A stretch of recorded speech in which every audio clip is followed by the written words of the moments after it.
এ লাথি মারছো কার বুকে? নিজেকেই জিজ্ঞেস করো। তোমার মাও তো তোমার প্রথম মাস্টার মশাই, তাই না? তাহলে এ লাথি মারছো কার বুকে? তোমার ছেলেটাও আগামীর পথচারী। ভেবে দেখো কার বুকে লাথি মারছো। মেয়েরা সম্ভ্রম হারালে তাদের নষ্ট বলে ছুঁড়ে ফেলে সমাজ। শিক্ষকের আবরণ তাদের সম্মান, তা যখন সভ্যতার পায়ের নিচে, আগামী কি পরিচয় দেবে তাদের? পথে নত হওয়া বকাটে ছেলেটাও হাতের সিগারেট লোকাবে না, বরং হাসবে। খারাপ পাড়ার মেয়েটাও হাসবে, বলবে চাকরি চোর মাস্টার যাচ্ছে, আমরা শরীর বেচে খাই ঠিকই, তবে হকের টাকা। হীরক রাজার দেশের উদয়ন পণ্ডিতের কথা মনে পড়ছে? সত্যজিৎ বাবু অনেক আগেই জানিয়েছিলেন, আমরা বুঝতে পারিনি। শিক্ষকরা মানুষ গড়ার কারিগর। ডাক্তার, ইঞ্জিনিয়ার, আমলা, জীবনে সে যত বড়ই হোক, শিক্ষকের কাছে আজীবন নত।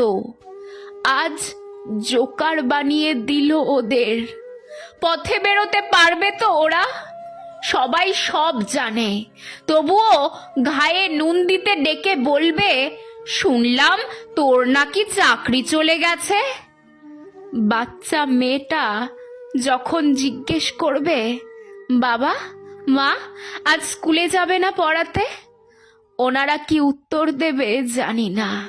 হাতে বিষের শিশি কিংবা গলায় দড়ি দিয়ে হয়তো সে পালিয়ে যেতে পারবে, কিন্তু তার উপর নির্ভর করা মানুষগুলোর কি হবে? এখন সে নিজের জন্য কান্না করবে, নাকি তার সঙ্গে জুড়ে থাকা মানুষগুলোর প্রয়োজনের কথা ভাববে?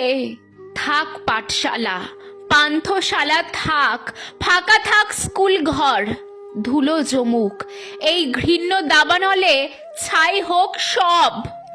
চাষির ছেলেটা চাষি শিখুক, মেয়েটা সেলাই শিখুক, ধনী ঘরের ছেলেমেয়েরাই ডাক্তার ইঞ্জিনিয়ার হয়ে পরিবারের মুখ উজ্জ্বল করুক। সভ্যতা পিছিয়ে থাক, এভাবে মেধাবী ছেলে বা মেয়েটার মাস্টার হতে হবে না।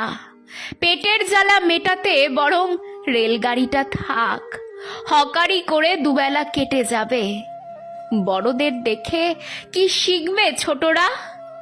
পড়াশোনার পাঠ শিখেই তুলে পাড়ার মাচায় ভিড় জমাবে।